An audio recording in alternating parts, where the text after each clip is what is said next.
Toy Story is a fan favorite, but what if that movie never happened and the Toy Story franchise became nothing more than a forgotten piece of history? Well, that was a real possibility that we are going to discuss today. But before we get to that, I want to take a minute to remind everyone to like and subscribe. And as for the question of the day, what is your favorite Toy Story? A few days after the first movie released, John Lasseter was traveling with his family and saw a little boy who was excited to show his dad a Woody doll. This moment was so moving for Lasseter that he knew he must make a great sequel. Pixar pitched the idea to Disney, who loved it, but only as a straight-to-DVD sequel that could capitalize on the success of the first movie.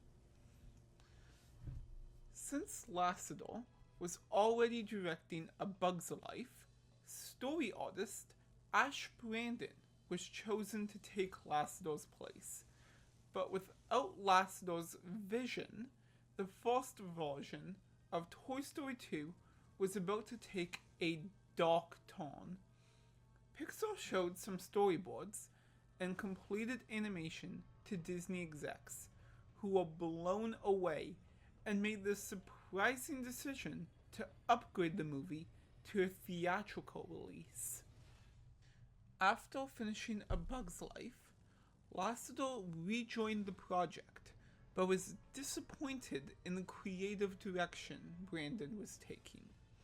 He knew in his heart the film was not good enough for that little boy who inspired the film. He insisted to Disney that Pixar rewrote the movie, but they refused, saying that that's good enough as is, and there was no time to change it. However, Lasseter stood his ground, refusing to release a movie that wasn't perfect.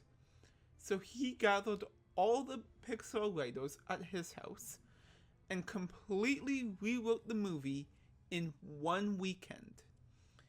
The team was already stressed and struggling with just 9 months to finish the movie, the most highly anticipated sequel, but had no idea just how bad things were about to get. During a routine cleanup, an unknown employee accidentally typed a delete code. Everything seemed normal at first, but then items on the film started to disappear. The technical director, Oren Jacob, noticed this right away and called the systems department.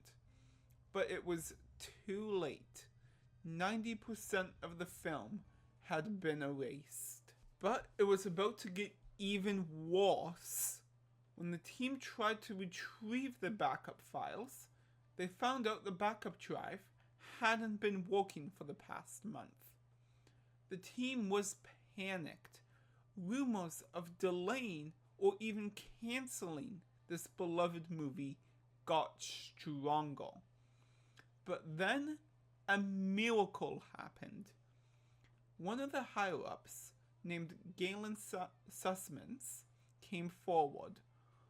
Earlier that year, she had made a personal backup drive for working at home after becoming a mom.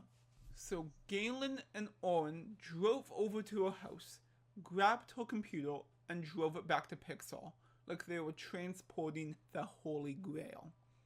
The computer was slowly and carefully hooked up, and the movie was saved.